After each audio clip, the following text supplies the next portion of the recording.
binatang yang dapat dipelihara. Contohnya adalah kucing, kelinci, ayam, burung, dan juga ikan hias. Dan kita juga sudah tahu tata tertib merawat hewan.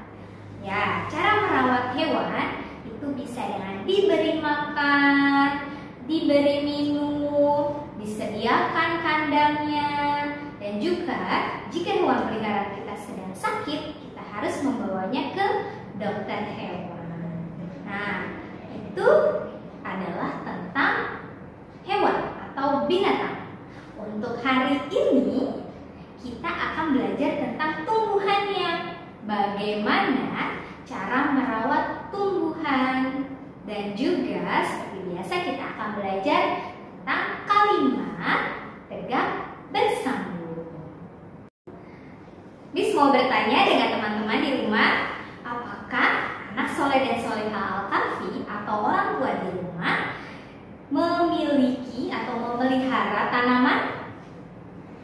Ya, pasti banyak ya yang di rumahnya itu memelihara tanaman. Baik itu tanaman berbunga, atau tanamannya yang berbuah, atau juga tanaman hias. Nah, tanaman-tanaman ini dipelihara agar rumah kita terlihat lebih indah dan juga lebih asri. Nah, dunia tentang tumbuhan disebut juga dengan flora. Flora. Jadi, kalau teman-teman pernah lihat atau pernah dengar di televisi atau di buku tentang flora, flora itu adalah segala sesuatu tentang tumbuhan atau dunia tumbuhan.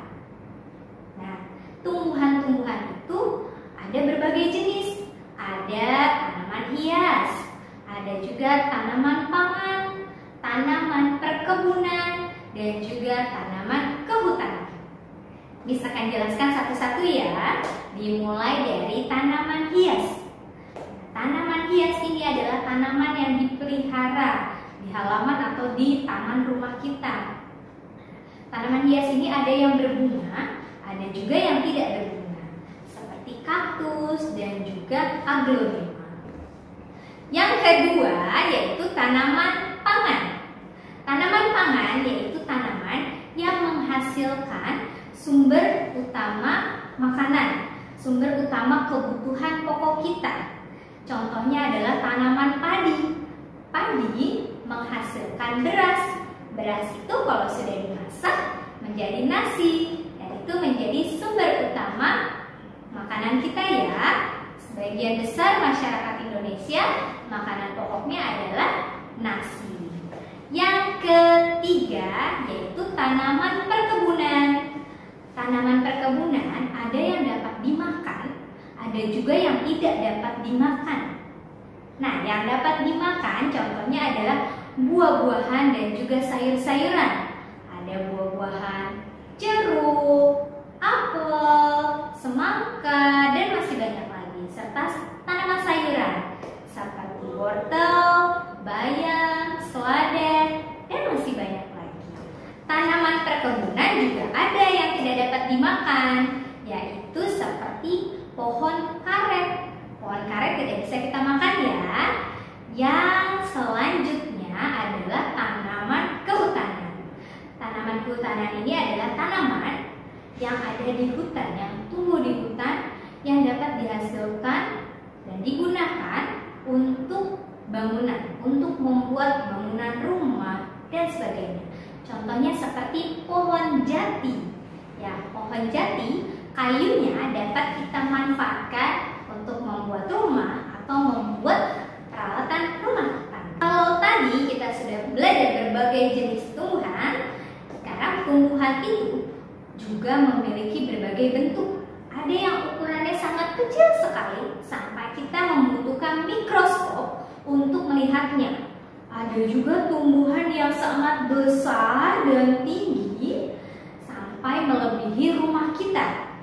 Nah, semua jenis tumbuhan itu merupakan ciptaan dari Allah Subhanahu wa Ta'ala.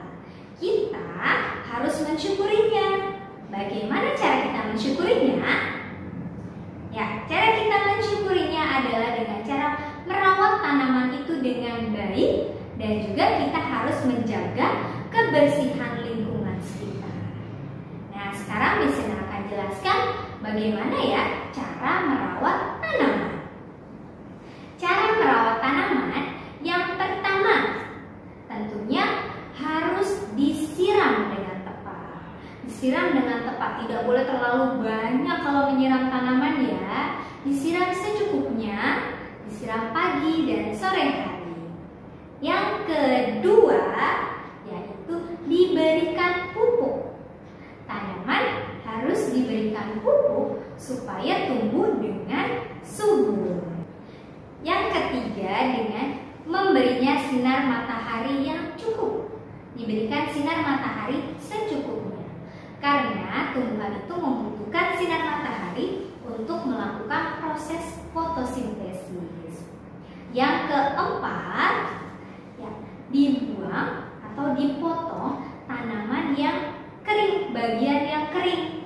Nah, kalau bagian yang kering sudah tidak bermanfaat lagi, itu bisa dibuang. Tapi ingat ya, buangnya tidak boleh sembarangan. Buangnya tetap ditaruh di tempat sampah.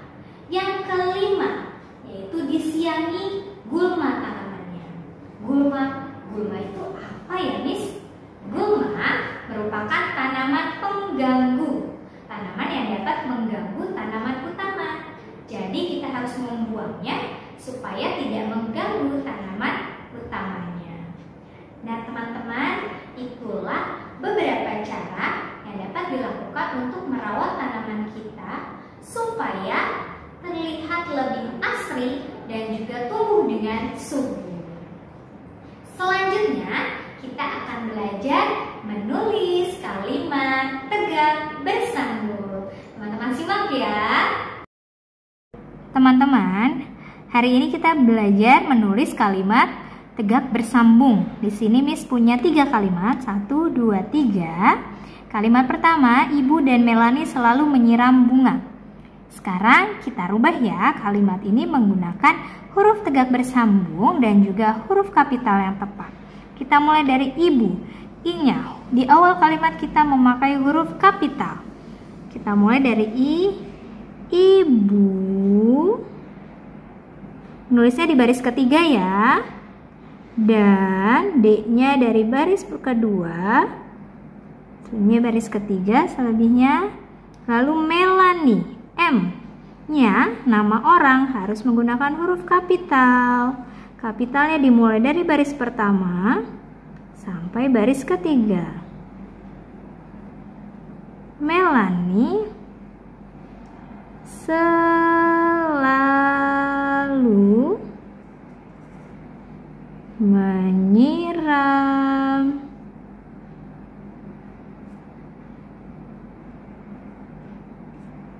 bunga.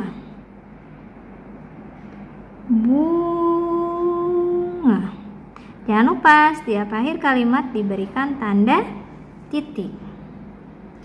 Nah, yang kedua, Ayah dan Wayan suka berkebun. Ayah, huruf pertama di awal kalimat menggunakan huruf besar, huruf kapital A-nya. Ayah. Dan Wayan, W-nya nama orang kita harus menggunakan kapital. Wayan. Suka itu dari mulai baris pertama sampai ketiga. Berkebun.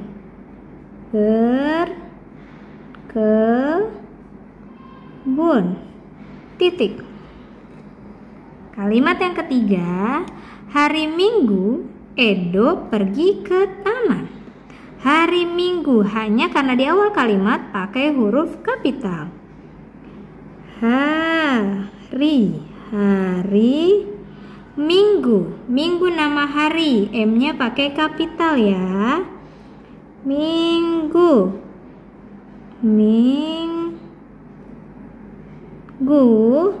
Edo itu nama orang, huruf pertamanya huruf kapital.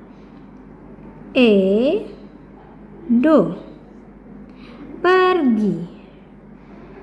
Kita menulis di baris ketiga. ke T-nya dari baris pertama sampai baris ketiga. Taman, T itu sampai baris kedua saja. Taman. Jangan lupa diakhiri tanda titik. Nah, begini penulisannya ya, nah semuanya dimulai dari baris ketiga. Tapi untuk huruf kapital selalu dimulai dari baris pertama sampai baris ketiga. Oke, terima kasih. Sekian materi dari Miss Lina hari ini. Semoga anak soleh dan soleha di rumah dapat memahaminya dengan baik. Ingat ya, semua tumbuhan adalah ciptaan Allah dan itu juga bermanfaat, sangat bermanfaat untuk kita semuanya. Seperti tema kita pada minggu ini, tema kemandirian kita juga pada minggu ini adalah saya suka makan sayur dan buah. Jadi, sebagai bentuk syukur kita kepada Allah, teman-teman harus rajin makan sayur dan juga buah. Dan jangan lupa dihabiskan ya sayur dan buahnya.